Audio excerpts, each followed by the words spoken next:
and today we're gonna make fried chicken. I've got a big party to go to and I've got to bring a whole bunch for my friends. So the first thing we do is we heat up our oil. I use corn oil, but you can use canola, any kind of vegetable shortening is fine. Don't use olive oil because the taste is way too strong. So I turned the stove on high. I have a very big pot because I'm making a big batch.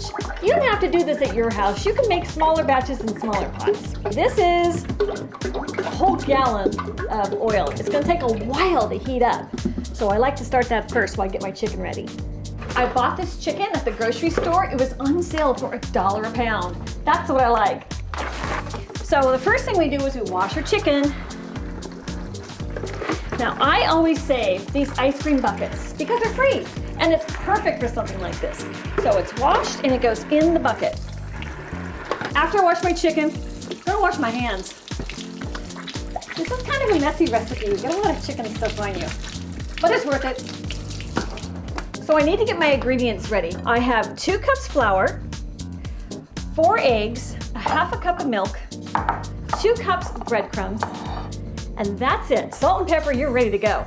So the first thing I want to do is get my eggs beaten up. So your 4 eggs, half a cup of milk, and I'm just going to whisk it. Doesn't have to be too beaten up, just so it mixes together. That's good. So here we have our chicken, and all this chicken at $1 a pound was only $8 to feed all my friends. That's a good deal. The first thing you do is you salt and pepper your chicken. I have thighs and I have drumsticks today. And so the first thing you do is you salt and pepper your chicken. And I do it in batches because I like to cook fast. And then into the flour it goes, into the egg dip, into the breadcrumbs, and on base to get ready to go in the fryer.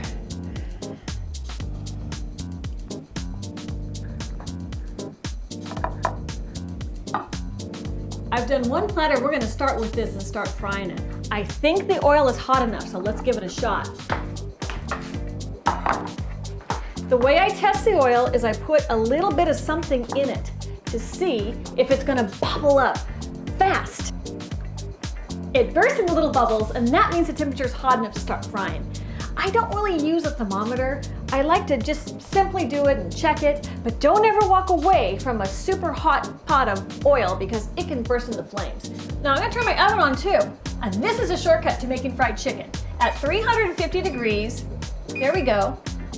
We're gonna put our chicken in to finish cooking. And that way we don't have to use this pot to cook the whole thing. It's much faster when you're making large batches this way. So now let's put the chicken in the oil. Make sure to put it in slowly, because if you drop it in fast, that oil can splatter at you. You want to be careful. So I'm going to put about 4 pieces of chicken in. And what that does is it brings down the temperature of the oil. So having this on high, this quantity of oil, it's okay for me. Because the only thing I'm really after is having that chicken turn golden brown so I can then transfer it into my oven to finish cooking. It's already ready to come out. It's only taken about 2 minutes to turn that beautiful brown color. Wow, it's really pretty.